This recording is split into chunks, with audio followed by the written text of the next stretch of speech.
Assalamualaikum mga kapatid sa Islam. Ngayon araw i-relate ko sa inyo ang stories ni Imam Bukhari. Si Imam Bukhari, tagapagtanggol ng hadith. Alam mo ba kung sino ang taong nag-ipon ng libu-libong hadith ng propeta, at tiniyak na ito'y totoo at dalisay?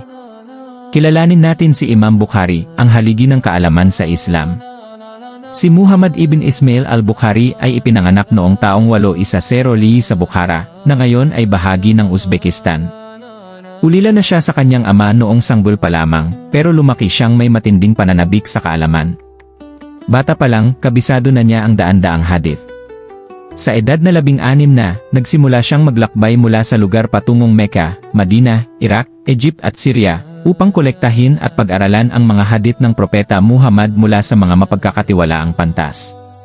Pinag-isipan niyang mabuti ang bawat hadith, saan ito nanggaling, sino ang nagkwento, at kung maaasahan ba ang bawat tagapagsalaysay.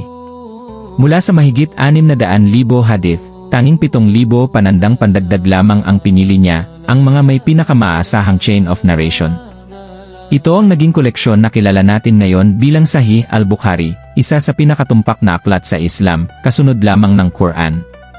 Sa likod ng bawat hadith na binabasa natin ngayon, may sakripisyo at dedikasyon ng mga tulad ni Imam Bukhari. Ipagdasal natin na tayo rin ay maging tagapangalaga ng katotohanan sa salita, sa gawa, at sa puso. Ito ang inyong Pinas Dawah Content Zone.